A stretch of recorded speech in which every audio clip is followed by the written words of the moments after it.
That's an Ifa priest. Ifa priest is a diviner. They can tell one's future with those beads and cowries.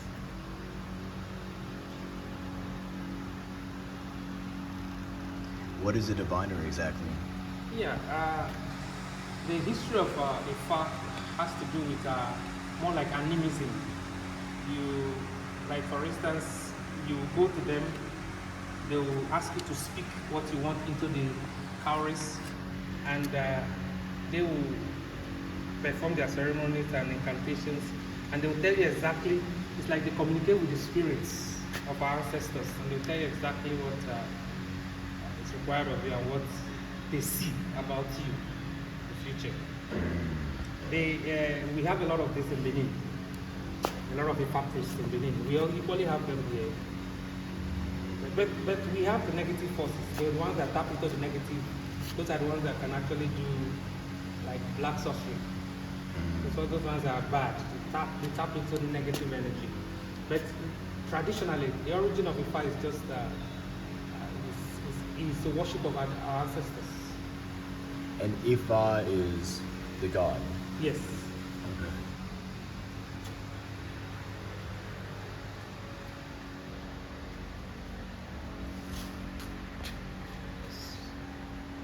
These are various tobacco smoking pipes? Yes, pipes.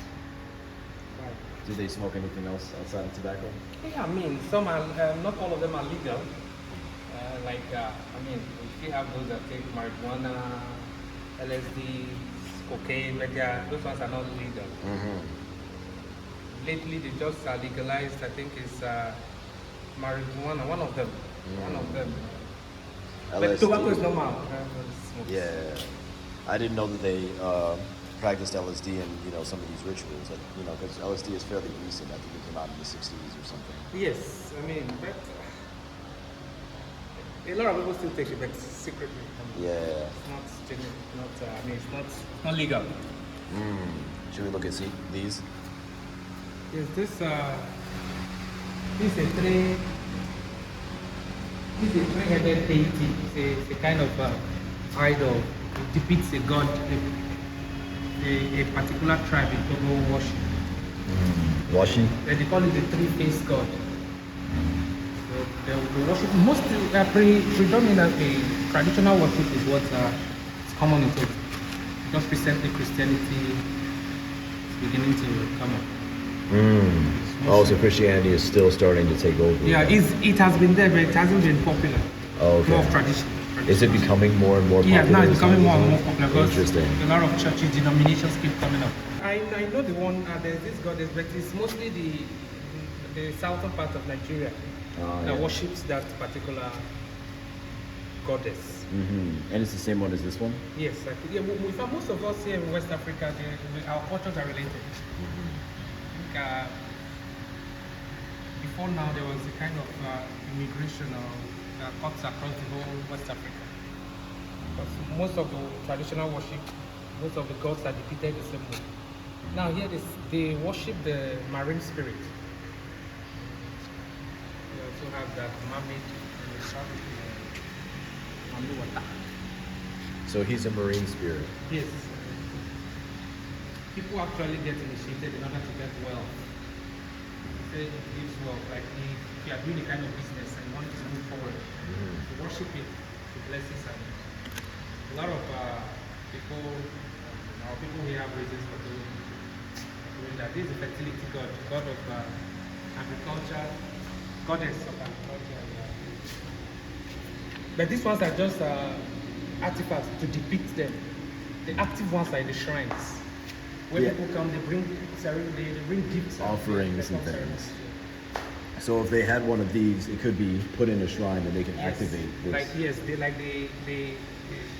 The native or the witch doctor may just activate it spiritually. They always perform certain ceremonies with the blood of an animal, some whiskey and some things. It becomes active.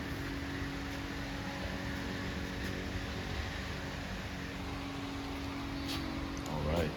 And some certain tribe to worship the python. Snake python. Python.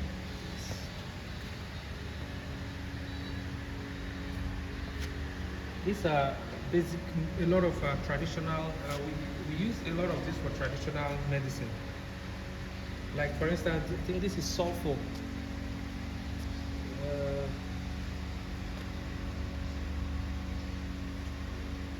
then we have, I think is that the Bambara beans.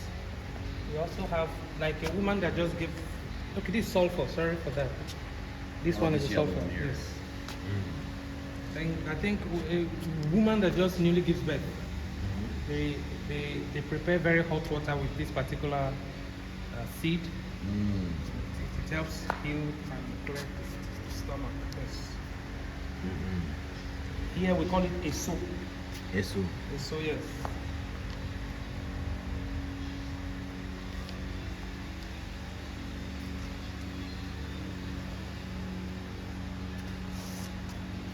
And the other is, I mean, this was the way we eat.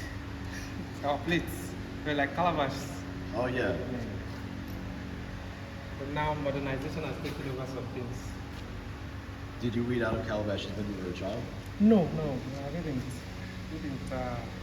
I guess my time, it was already fading away. But traditionally, yes, when growing up, when I went to village to greet my grandmother, and of course, Yeah, I mean, a lot of it, and we did enjoy it. Yeah. Enjoyed eating in this. And But the it's- calabash, would it be able to last like over and over again? It lasts. It lasts. Wow. Lasts a lot, and it has a way of preserving food. You keep it there, cover it, it stays hot for a longer period of time than normal plates. And the calabash itself doesn't heat up like No, a it doesn't. ceramic plate. Strangely, it doesn't. Yeah. And we store water too in calabash, but the ones made out of clay. The clay pots, the clay pots, those were the way we preserve water.